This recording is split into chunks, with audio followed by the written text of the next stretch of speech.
ಎಲ್ಲ ಆತ್ಮೀಯ ವಿದ್ಯಾರ್ಥಿಗಳೇ, ಕರ್ನಾಟಕ LMS ಘನ ಕರ್ನಾಟಕ ಸರ್ಕಾರ ಹಾಗೂ ಕಾಲೇಜು ಶಿಕ್ಷಣ ಇಲಾಖೆಯ ಅತ್ಯಂತ ಮಹತ್ವಾಕಾಂಕ್ಷೆಯ ಯೋಜನೆಯಾದ ಕರ್ನಾಟಕ LMSಗೆ ನಿಮ್ಮೆಲ್ಲರಿಗೂ ನನ್ನ ತುಂಬು ಹೃದಯದ ಸ್ವಾಗತ. Dear students, I wholeheartedly welcome you all to the dream project of Karnataka Government, Department of Collegiate Education, towards providing education with the help of technology to the hands of lakhs and lakhs of degree college students who are studying in Karnataka LMS. I welcome you all for that. Let's join hands together and let's make this particular dream a very successful reality. I welcome you.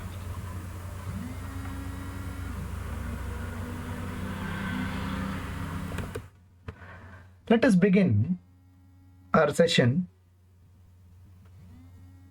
with the subject that has been allotted to me and to other fellow professors, business regulations, which is a very important subject in a 6th semester. ವಿದ್ಯಾರ್ಥಿಗಳೇ, ನನಗೆ ಹಾಗೂ ನನ್ನ ಜೊತೆ ಇನ್ನಿಬ್ಬರು ಸಹಪಾಠಿಗಳಿಗೆ business regulations ಅನ್ನೋ ಒಂದು ಸಬ್ಜೆಕ್ಟ್ನ ವಹಿಸ್ಕೊಡಲಾಗಿದೆ. ಇದರ ಬಗ್ಗೆ ನಾವು ವಿಸ್ತೃತವಾಗಿ ಚರ್ಚೆಯನ್ನು ಮಾಡೋಣ. In all the videos, you people must be knowing the format. We shall be providing chapter-wise videos and the PPT that we have used in the video, the study material that should be used for that particular video, and a multiple choice question, MCQ, on that particular topic that we have handled in that particular session. All four together would be given to you for one particular session. So each and every session is devised exactly according to the university prescribed guidelines and syllabus allocation. So in business regulations, as you know, we have 5 very important chapters. The first and second chapter would be handled by me. I am Girish BN, Assistant Professor, Department of Commerce and Management, Government First Grade College, Resita. And remaining 3 would be handled by 2 more faculties, one Mr. Narsimhamurthy and another Mr. Manjunath. We shall be dealing with all these different chapters, where first 2 will be taken up by me and next one will be by Professor Murthy, and the last 2 chapters will be taken up by Professor Manjunath. So let's begin our most fascinating journey into one of the most interesting subject that you have ever studied in your life, and that is business regulations.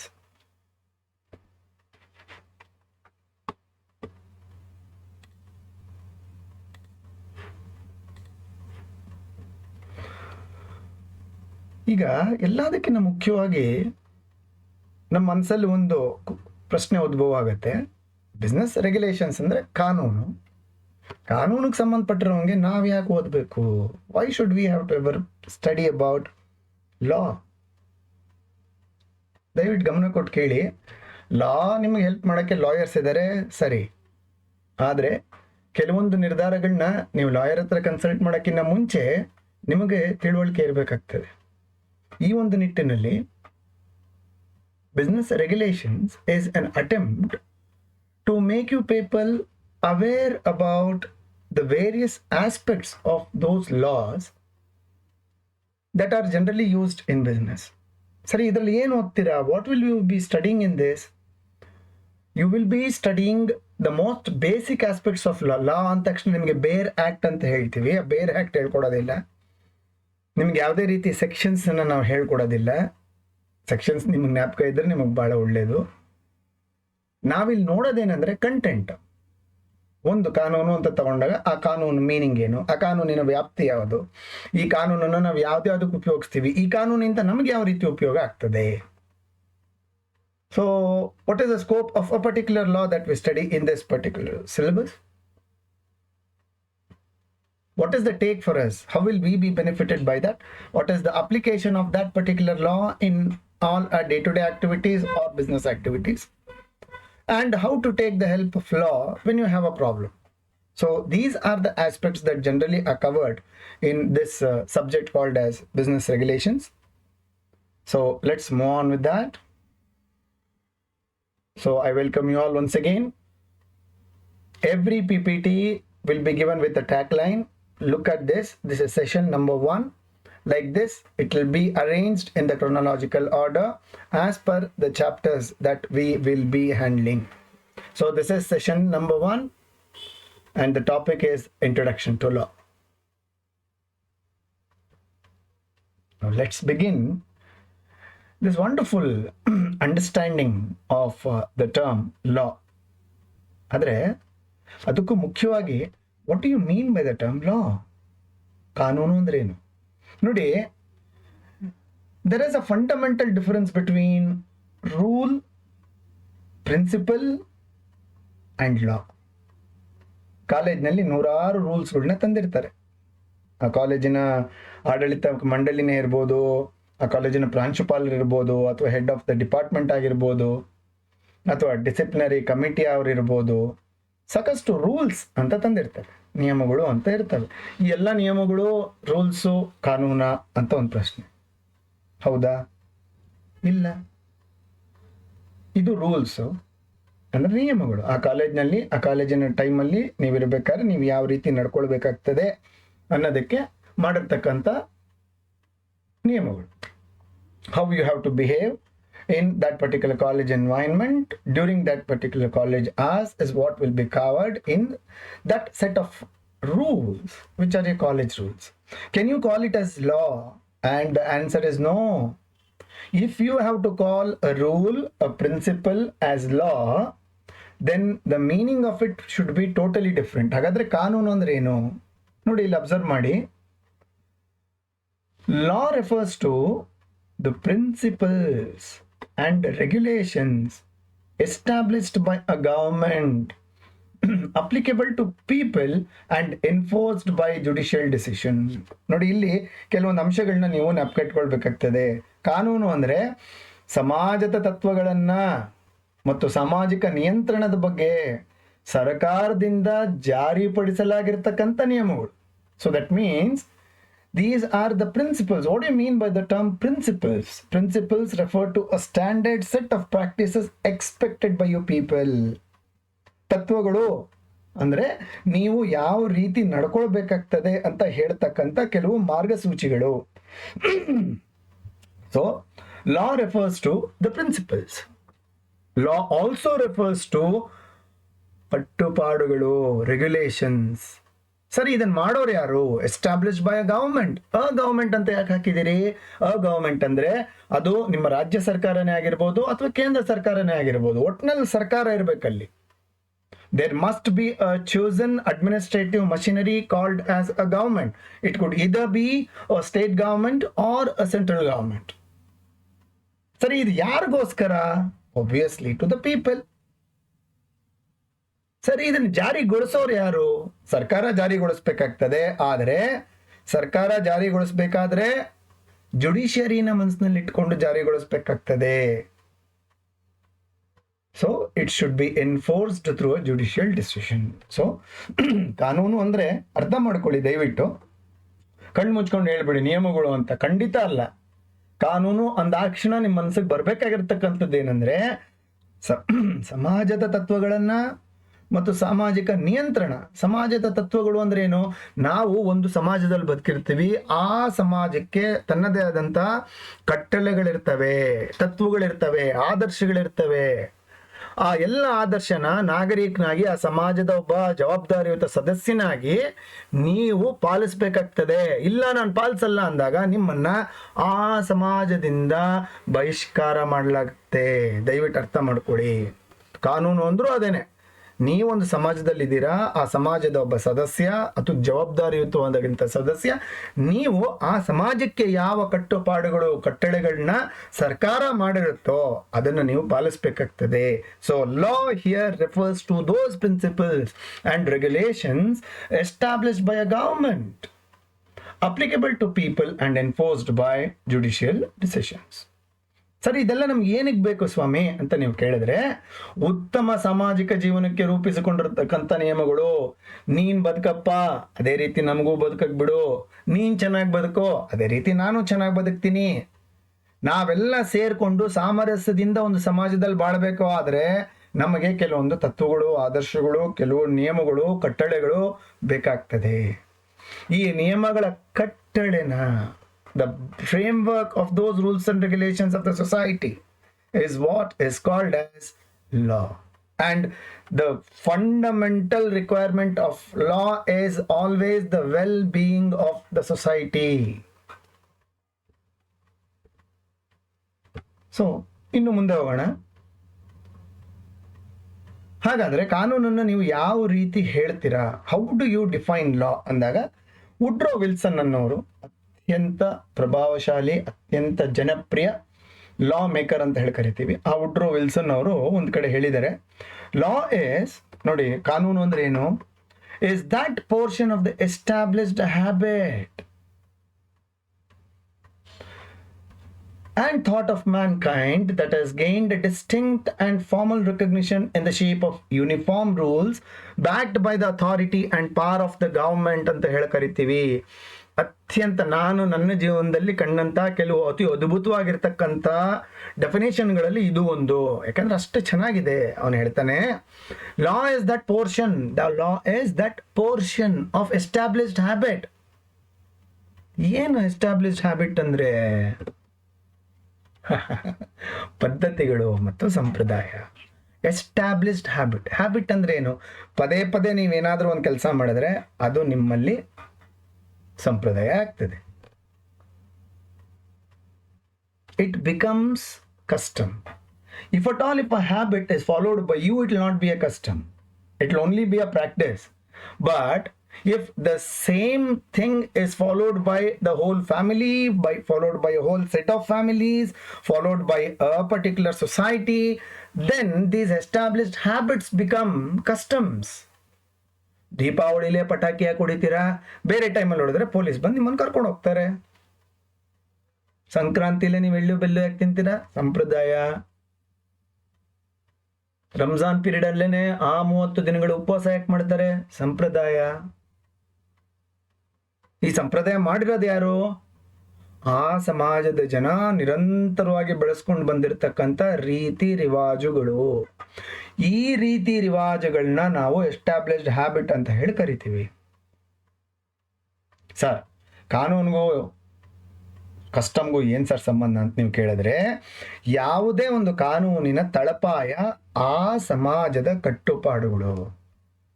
ಕಾನೂನು ನಿಮಗೆ ಮೇಲ್ಗಡೆಯಿಂದ ಬಂದ್ಬಿಡಲ್ಲ, ಉದ್ಭವ ಆಗೋದಿಲ್ಲ. ಆ ಸಮಾಜದಲ್ಲಿ ಯಾವ ರೀತಿ ಬೆಳವಣಿಗೆ ಆಗಿದೆ, ಯಾವ ರೀತಿ ಕಟ್ಟುಪಾಡುಗಳಿದ್ದಾವೆ ಅಂತ ನೋಡಿಕೊಂಡು ಆ ಕಟ್ಟುಪಾಡುಗಳಿಗೆ ಸಮಂಜಸವಾಗಿ ಕಾನೂನು ಆಗ್ತದೆ. So law can not be made against the customs and traditions of a society. It will always be done in tandem ಅಂತೀವಿ. ಅಂದರೆ ಅದಕ್ಕೆ ಅನುಗುಣವಾಗಿ, ಸಮಾಜಕ್ಕೆ ಅನುಗುಣವಾಗಿ ನಾವು ಕಟ್ಟುಪಾಡುಗಳನ್ನ ರೂಪಿಸ್ತೀವಿ. ಹಾಗಾದ್ರೆ ಇಷ್ಟೇ ಲಾ ಆಗಿರ್ಬೋದಾ? ಇಲ್ಲ. ಯಾಕೆ ಅಂದ್ರೆ, if at all if something has to be called as a custom, as I told you, people should have practiced it over a period of time. ಯಾವುದೇ ಒಂದು ಪದ್ಧತಿ ಅಂತ ಆಗಬೇಕು ಅಂದ್ರೆ ನೂರಾರು ವರ್ಷಗಳ ಕಾಲ ಆ ಸಮಾಜದಲ್ಲಿ ನಿರಂತರವಾಗಿ ಎಲ್ಲರೂ ಪಾಲಿಸ್ಕೊಂಡೇ ಬಂದಿರಬೇಕು. ನೀವು ಯಾವುದೇ ಊರಹಬ್ಬ ನೋಡಿ, ಯಾವುದೇ ಊರ್ ಜಾತ್ರೆ ನೋಡಿ, ಅಥವಾ ಯಾವುದೇ ಒಂದು ಹಬ್ಬ, ಯಾವುದೇ ಒಂದು ಹರಿದಿನ, ಏನೇ ನೀವು ತಗೊಳ್ಳಿ, ಅದು ನಿರಂತರವಾಗಿ ನಡ್ಕೊಂಡ್ ಬಂದಿರುತ್ತೆ. ನಿಮ್ಮ ತಾತ, ನಿಮ್ಮ ಮುತ್ತಾತ, ಅವ್ರ ತಾತಂದಿರ ಕಾಲದಿಂದನೂ ನಡ್ಕೊಂಡ್ ಬಂದಿರುತ್ತೆ. ಅದನ್ನ ಬೇಸಿಸ್ ಆಗಿ ನಾವು ಇಟ್ಕೊಂಡು ಏನ್ ಮಾಡ್ತೀವಿ? ನಾವು ಕಾನೂನು ಮಾಡ್ತೀವಿ. ಅಷ್ಟು ಸಾಕಾ ಅಂತ ಒಂದು ಪ್ರಶ್ನೆ ಬಂದಾಗ ಸಾಲಲ್ಲ. ಯಾಕೆ? ನಿಮ್ಮ ಸಂಪ್ರದಾಯ, ನಿಮ್ಮ ಕಟ್ಟುಪಾಡು ಮತ್ತೆ ನಿಮ್ಮ ಪದ್ಧತಿಗಳು ಎಷ್ಟೋ ವಿಚಾರಗಳಲ್ಲಿ ಸಮಂಜಸವಾಗಿ ಉತ್ತರ ಕೊಡಕ್ ಆಗದಿರೇ ಇರ್ಬೋದು. ಫಾರ್ ಎಕ್ಸಾಂಪಲ್, ಡಿಜಿಟಲ್ ಫ್ರಾಡ್ ಅಂತ ಇಟ್ಕೊಳ್ಳಿ. ನಿಮ್ಮ ಬ್ಯಾಂಕ್ ಖಾತೆಯಿಂದ ಗೊತ್ತಿಲ್ದಿರ ಯಾರೋ ಒಬ್ಬ ಕನ್ನ ಹಾಕಿ ಡಿಜಿಟಲಿ ನಿಮ್ಮ ಹತ್ರ ಇರೋ ದುಡ್ಡನ್ನ ಲಪ್ಟಾಯಿಸ್ದ. It's a digital fraud, phishing. ಇದಕ್ಕೆ ತಡಿಬೇಕು ಅಂದಾಗ ನಾನು ನನ್ನ ಪದ್ಧತಿ ನೋಡ್ಕೊಂಡು ತಡಿಯೋಕ್ಕಾಗತ್ತ? ಇಲ್ಲ. ಆ ಕಾಲದಲ್ಲಿ ಇಂಟರ್ನೆಟ್ಟೇ ಇರಲಿಲ್ವಲ್ಲ ಸ್ವಾಮಿ, ನಾವು ಕಾನೂನಲ್ಲಿಂದ ಮಾಡೋಣ. ಸೊ ಪದ್ಧತಿ ಮತ್ತು ಆಚರಣೆ ಮತ್ತು ರೂಢಿ, ಈ ಮೂರಲ್ಲೂ ನಮಗೆ ಯಾವಾಗ ಉತ್ತರ ಸಿಗಲ್ವೋ ಅವಾಗ ನೋಡಿ ಇಲ್ಲಿ ಥಾಟ್ ಆಫ್ ಮ್ಯಾನ್ಕೈಂಡ್ ಅಂತ ಬರುತ್ತೆ. ಥಾಟ್ ಆಫ್ ಮ್ಯಾನ್ಕೈಂಡ್ ಅಂದ್ರೆ ಏನು? ಮಾನವ ಕುಲದ ಚಿಂತನೆ. ಈಗ ಡಿಜಿಟಲ್ ಫ್ರಾಡ್ ಅಂತ ಆದಾಗ ನೀವು ಅದನ್ನು ತಡಿಬೇಕು ಅಂದ್ರೆ ಏನಪ್ಪ ಮಾಡ್ತೀರಾ? ಇಡೀ ಇಂಡಿಯಾದಲ್ಲಿ ತುಂಬಾ ಪಾಪ್ಯುಲರ್ ಆಗಿರ್ತಕ್ಕಂಥ ಒಂದು 3-4 ಜನ ಸಾಫ್ಟ್ವೇರ್ ಇಂಜಿನಿಯರ್ಸ್ನ ಕರಿತೀವಿ, ಒಬ್ಬ ಕಾನೂನು ಎಕ್ಸ್ಪರ್ಟ್ನ ಅವ್ರ ಜೊತೆ ಕೂರಿಸ್ತೀವಿ, ಕೂತ್ಕೊಂಡು ಡಿಸ್ಕಷನ್ ಮಾಡ್ತೀವಿ, ಹಿಂಗ ಹಿಂಗ ಹಿಂಗ ಹಿಂಗ. ಹೌದು ಸ್ವಾಮಿ, ಇದನ್ನೆಲ್ಲ ನಾವು ಡಿಜಿಟಲ್ ಫ್ರಾಡ್ ಅಂತ ಹೇಳ್ತೀವಿ ಅಂತ ಅವ್ರು ಹೇಳ್ತಾರೆ. ಅದನ್ನು ನಾವೇನ್ ಮಾಡ್ತೀವಿ? ಕೂತ್ಕೊಂಡು ಕಾನೂನನ್ನ ಬರೀತೀವಿ. ಬರೆದಾದ್ಮೇಲೆ ಸರ್ಕಾರದಿಂದ, ಸಂವಿಧಾನದಿಂದ ನಾವು ಅದಕ್ಕೆ ಮಾನ್ಯತೆ ತಗೊಳ್ತೀವಿ. ಈ ರೀತಿಯಾಗಿರ್ತಕ್ಕಂಥ ಒಂದು ಸಮೂಹ ಚಿಂತನೆಗೆ ನಾವು ಥಾಟ್ ಆಫ್ ಮ್ಯಾನ್ಕೈಂಡ್ ಅಂತ ಹೇಳಿ ಕರಿತೀವಿ. ಸೊ ಅರ್ಥ ಮಾಡ್ಕೊಳ್ಳಿ, ಕಾನೂನು ಅಂದ್ರೆ 2 ಮುಖ ಸೇರಿ ಅಥವಾ 2 ಭಾಗ ಸೇರಿ ಒಂದು ಪೂರ್ಣ ಮುಖ ಆಗ್ತದೆ. ಯಾವ್ದ್ಯಾವುದು? ಮೊದಲನೇ ಆಸ್ಪೆಕ್ಟ್ ಬಂದು ಎಸ್ಟಾಬ್ಲಿಷ್ಡ್ ಹ್ಯಾಬಿಟ್, ಪದ್ಧತಿ, ರೂಢಿ, ಸಂಪ್ರದಾಯ. ಎರಡನೇ ಆಸ್ಪೆಕ್ಟ್ ಬಂದು ಥಾಟ್ ಆಫ್ ಮ್ಯಾನ್ಕೈಂಡ್, ಚಿಂತನೆ. ಇವೆರಡನ್ನ ನಾವು ಒಗ್ಗೂಡಿಸಿದ ಮೇಲೆ ಅದು ಕಾನೂನಾಗುತ್ತಾ? ಇಲ್ಲ. ಅವೆರಡನ್ನೂ ಒಗ್ಗೂಡಿಸಿ which has gained a distinct and formal recognition in the shape of uniform rules backed by the authority and power of the government. ನೋಡಿ, ಇಲ್ಲಿ ಬಹಳ ಮುಖ್ಯ ಆಗ್ತದೆ. ನಿಮ್ಮ ರೀತಿ ರಿವಾಜು, ಪದ್ಧತಿ, ಕಟ್ಟುಪಾಡುಗಳನ್ನ ಸೇರಿಸ್ಕೊಂಡು, ಉತ್ತಮ ಚಿಂತಕರ ಚಿಂತನೆಗಳನ್ನ ನಾವು ಸೇರಿಸ್ಕೊಂಡು, ನಮ್ಮ ಸಮಾಜದಲ್ಲಿರ್ತಕ್ಕಂಥ ಎಲ್ಲ ರೀತಿ ಸಮಸ್ಯೆಗಳಿಗೆ ಪರಿಷ್ಕಾರವನ್ನು ಹುಡ್ಕೊಂಡ ಮೇಲೆ ನಾವು ಅದಕ್ಕೆ ಕಾನೂನು ಅಂತ ಮಾಡಬೇಕು ಅಂದಾಗ ಸರ್ಕಾರದಿಂದ ಅನುಮೋದನೆ ಬರಬೇಕಾಗ್ತದೆ. ಅನುಮೋದನೆ ಹೇಗೆ ಸಿಗುತ್ತೆ? ಅದನ್ನ ನಾವು ಪಾರ್ಲಿಮೆಂಟ್ ಅಲ್ಲಿ ಹೇಳ್ತೀವಿ. ಪಾರ್ಲಿಮೆಂಟ್ ಇಂದ ನಮಗೆ ಅನುಮೋದನೆ ಸಿಗ್ಬೇಕಾಗತ್ತೆ. ಯಾವುದೇ ಒಂದು ರೀತಿ ರಿವಾಜು ಕಾನೂನು ಆಗ್ಬೇಕಾದ್ರೆ it should B backed by the authority and power of the government. ಅವಾಗ ಮಾತ್ರ ಒಂದು ಕಾನೂನು ಆಗುತ್ತೆ. ಅರ್ಥ ಮಾಡ್ಕೊಳ್ಳಿ, ಕಾನೂನು ಅಂದ್ರೆ ಏನು? ಇಟ್ ಈಸ್ ದಟ್ ಪೋರ್ಷನ್, ನಿಮ್ಮಲ್ಲಿರ್ತಕ್ಕಂಥ ಪದ್ಧತಿ, ಆಚರಣೆ, ವಿಚಾರಣೆ, ಇದನ್ನೆಲ್ಲ ನಾವು ತಗೊಂಡು ಒಳ್ಳೊಳ್ಳೆ ಉತ್ತಮ ವಿಚಾರಗಳನ್ನ ಅದಕ್ಕೆ ಮಿಕ್ಸ್ ಮಾಡಿ ಹೊಂದಿಗೂಡಿಸ್ಕೊಂಡು ಅಲ್ಲಿಂದ ನಾವು ಸಂವಿಧಾನಾತ್ಮಕವಾಗಿ ಆ ಒಂದು ಸೆಟ್ ಆಫ್ ರೂಲ್ಸ್ಗೆ ನಾವು ಅನುಮೋದನೆಯನ್ನು ತಗೊಂಡ್ರೆ, if you get the backing or support of the government in the prescribed form, then that is called as law. So law is a system of rules that are created and enforced through social or government institutions to regulate behavior. ನಮ್ಮ ಆಚರಣೆಗಳನ್ನ, ನಮ್ಮ ನಡತೆಯನ್ನ ಸಮಾಜಕ್ಕೆ ಅನುಗುಣವಾಗಿ ನಡೆಸ್ಕೊಂಡು ಹೋಗೋದಕ್ಕೆ ಸರ್ಕಾರ ಅಥವಾ ಸರ್ಕಾರೇತರ ಸಂಸ್ಥೆಗಳು ಏನೇನಿದಾವೆ, governmental institution or social institutions, ಈ ರೀತಿಯಾಗಿ ಮಾಡ್ತಕ್ಕಂಥ ಎಲ್ಲ ಕಟ್ಟುಪಾಡುಗಳಿಗೆ ನಾವು ಲಾ ಅಂತ ಹೇಳಿ ಕರಿತೀವಿ. ಸರಿ, what is the nature of the law? ಕಾನೂನು ಅಂದ್ರೆ ಮತ್ತೆ ಯಾವ ರೀತಿ ಇರಬೇಕಾಗ್ತದೆ? ಕಾನೂನು ಯಾವಾಗಲೂ ಆದರ್ಶ ರೀತಿ ಇರಬೇಕು. ಆದರ್ಶ ಅಂದ್ರೆ ಏನು? A very high set of moral integrity or a set of moral values. So ಕಾನೂನು ಯಾವಾಗಲೂ ನಾವು ಮಾಡಬೇಕಾದ್ರೆ ಅಥವಾ ಯಾವುದೇ ಒಂದು ಪದ್ಧತಿನ ತಗೋಬೇಕಾದ್ರೆ ಅದು 10 ಜನಕ್ಕೆ ಆದರ್ಶಪ್ರಾಯವಾಗಿರಬೇಕು. ಆದರ್ಶಪ್ರಾಯವಾಗಿರಬೇಕು ಅಂದ್ರೇನು? 10 ಜನ ಅದನ್ನು ನೋಡಿ ಹೌದಪ್ಪ ನಾವು ಈ ರೀತಿ ಬದಲಾವಣೆ ಆಗಬೇಕು ಅಂತ ತಿಳ್ಕೊಳ್ಬೇಕಾಗ್ತದೆ. ನಾವು ಹಿಸ್ಟ್ರಿನಲ್ಲಿ ನೋಡಿದಾಗ ಬಹಳಷ್ಟು ಜನ ಒಳ್ಳೊಳ್ಳೆ ಉತ್ತಮ ಆಡಳಿತನ ಕೊಟ್ಟಿದ್ದಾರೆ ರಾಜರುಗಳು. ಅಂತ ರಾಜರುಗಳನ್ನ ನಾವು ಆದರ್ಶನೀಯ ಅಂತ ಹೇಳಿ ಕರಿತೇವೆ. ಅಹಿಂಸೆ ಅಂತ ಬಂದ ತಕ್ಷಣ ಮಹಾತ್ಮ ಗಾಂಧೀಜಿ ತತ್ವಗಳನ್ನ ನಾವು ಆದರ್ಶನೀಯ ಅಂತ ಹೇಳಿ ಕರಿತೀವಿ. ಅನುಕರಣೀಯ. ಸೊ ಆದರ್ಶ ಅಂದ್ರೆ ಏನು? It is a set of moral rules, moral standards that one has to follow. ಅದಕ್ಕೆ ಯಾವುದೇ ಒಂದು ಕಾನೂನು ಇಟ್ ಶುಡ್ ಬಿ ಐಡಿಯಲಿಸ್ಟಿಕ್, ಆದರ್ಶಪ್ರಾಯವಾಗಿರಬೇಕು. ಅದೇ ರೀತಿ ಯಾವುದೇ ಒಂದು ಕಾನೂನು ನಿಮ್ಮನ್ನ ಪೂರಕವಾಗಿ ಸಮಾಜದಲ್ಲಿ ಸಾಮಾಜಿಕ ಪ್ರಜೆಯಾಗಿ ನಡೆಸ್ಕೊಂಡು ಹೋಗುವಂಥದ್ದು ಇರಬೇಕು. ಆದ್ರೆ ನಿಮ್ಮನ್ನು ತುಳಿಬಾರದು, ಅದು ಸಕಾರಾತ್ಮಕವಾಗಿರಬೇಕು. ಎವ್ರಿ ಲಾ ಮಸ್ಟ್ ಬಿ ಪಾಸಿಟಿವಿಸ್ಟಿಕ್ ಅಂತ ಹೇಳಿ ಕರಿತೀವಿ. ನೆಗೆಟಿವಿಸ್ಟಿಕ್ ಅಂದ್ರೆ ಏನು? ನಿಮ್ಮನ್ನು ತೊಳೆಯೋದು, ನಿಮ್ಮ ಮೇಲೆ ದೌರ್ಜನ್ಯ ಮಾಡುವಂಥದ್ದು, ನಿಮ್ಮಲ್ಲಿರ್ತಕ್ಕಂಥ ಆಸೆ ಆಕಾಂಕ್ಷೆಗಳನ್ನ ಮುಚ್ಚಾಕೋದು ಅಂಥವಕ್ಕೆ ನೆಗೆಟಿವಿಟಿ ಅಂತೀವಿ. ಬಟ್ ನಮ್ಮಲ್ಲಿ, ನಮ್ಮ ದೇಶ ಭಾರತದಲ್ಲಿ ಯಾವುದೇ ಕಾನೂನು ನೀವು ತಗೊಂಡಾಗ ಅದು ಪಾಸಿಟಿವಿಸ್ಟಿಕ್ ಅಂತ ಹೇಳಿ ಕರಿತೀವಿ, ಸಕಾರಾತ್ಮಕವಾಗಿರುತ್ತೆ. ಮೂರನೇದು ಐತಿಹಾಸಿಕ. ಇದರ ಅರ್ಥ ಏನಂದ್ರೆ, when ever law is made it must always have an historical perspective ಅಂತೀವಿ. ಅಂದ್ರೆ ಇವತ್ತಿನ ದಿನ ನೀವು ಕಾನೂನು ಮಾಡ್ಬೇಕಾದ್ರೆ ಹಿಂದೆ ಈ ರೀತಿ ಕಾನೂನು ಏನಾದರೂ ಇದ್ದಾಗ ಆ ಕಾನೂನಲ್ಲಿ ಯಾವ್ಯಾವ ಅಂಶಗಳು ಜನಕ್ಕೆ ಒಳ್ಳೇದಾಯ್ತು, ಯಾವ್ಯಾವ ಅಂಶದಿಂದ ಜನಕ್ಕೆ ತೊಂದರೆ ಆಯ್ತು, ಇದನ್ನು ನೀವು ನೋಡ್ಬೇಕಾಗ್ತದೆ. Because the future is nothing if there is no history ಅಂತ ಹೇಳಿ ನಾವು ಕರಿತೀವಿ. ಸೊ ನಮ್ಮ ಹಿಸ್ಟ್ರಿ ನಮಗೆ ಬಹಳ ಮುಖ್ಯ ಆಗ್ತದೆ. ಅದಕ್ಕೆ ಯಾವುದೇ ಒಂದು ಕಾನೂನು ಐತಿಹಾಸಿಕವಾಗಿ ಪರಿಶೀಲನಾತ್ಮಕವಾಗಿ ಇರಬೇಕಾಗ್ತದೆ. Next sociological. ಆಬ್ವಿಯಸ್ಲಿ ಕಾನೂನು ಅಂದ್ರೆ ಏನು? ನಮ್ಮೆಲ್ಲರನ್ನು ಕಾಯುವಂಥ ದೈವ. ಈ ನಮ್ಮನ್ನ ಕಾಯುವಂಥ ದೈವಕ್ಕೆ ಯಾವಾಗಲೂ ಸಾಮಾಜಿಕ ಕಳಕಳಿ ಇರಬೇಕಾಗ್ತದೆ. ಸಾಮಾಜಿಕ ನ್ಯಾಯ, ಸಾಮಾಜಿಕ ಕಳಕಳಿ, ಸಾಮಾಜಿಕ ಔನ್ನತ್ಯ ಅಂತೇನಿದೆ, ಇದೆಲ್ಲ ನಾವು ಮುಂದಿನ ಚಾಪ್ಟರ್ಸ್ ಅಲ್ಲಿ ಇನ್ನೂ ಉತ್ತಮವಾಗಿ ನಾವು ನಿರ್ಧಾರ ಮಾಡೋಣ, ಇನ್ನೂ ಯೋಚನೆ ಮಾಡೋಣ, ಇನ್ನು ಚೆನ್ನಾಗಿ ಚರ್ಚೆ ಮಾಡೋಣ. ಬಟ್ ಅರ್ಥ ಮಾಡ್ಕೊಳ್ಳಿ, ಯಾವುದೇ ಒಂದು ಕಾನೂನನ್ನ ಮಾಡಬೇಕಾದ್ರೆ ಆ ಮಾಡ್ತಕ್ಕಂಥವ್ರಿಗೆ ಕಳಕಳಿ, ಸಾಮಾಜಿಕ ಕಳಕಳಿ ಇರಬೇಕು. ಸಾಮಾಜಿಕ ಕಳಕಳಿಯಲ್ಲೇನು? ಸರ್ವೇ ಜನ ಸುಖಿನೋ ಭವಂತಿ. Let all the people in the society be good, do good ಅನ್ನೋ ಒಂದು ತತ್ವಕ್ಕೆ ನಾವು ಸೋಷಿಯಾಲಜಿಕಲ್ ಅಂತ ಹೇಳಿ ಕರಿತೇವೆ. ಎಲ್ಲದಕ್ಕಿಂತ ಮುಖ್ಯವಾಗಿ ಮಾಡ್ತಕ್ಕಂಥ ಕಾನೂನು ವಾಸ್ತವಿಕವಾಗಿರಬೇಕು, ವಾಸ್ತವಕ್ಕೆ ಹತ್ತಿರವಾಗಿರ್ಬೇಕು. It must be realistic. ನಾ ತಪ್ಪು ಮಾಡಿದ್ರೆ ಅವ್ನಿಗೆ 60 ವರ್ಷ ಶಿಕ್ಷೆ ಕೊಡೋ, that is unrealistic. So any law should be in the framework of something which is reality. ಆಗ ಆ ಒಂದು ಕಾನೂನು ಅತಿ ಉತ್ತಮವಾಗಿ ಇರ್ತದೆ. ಸೊ ವಿದ್ಯಾರ್ಥಿಗಳೇ, ಇದು ಮೊದಲನೇ ಸೆಷನ್. ಈ ಮೊದಲನೇ ಸೆಷನ್ನಲ್ಲಿ ನಾವು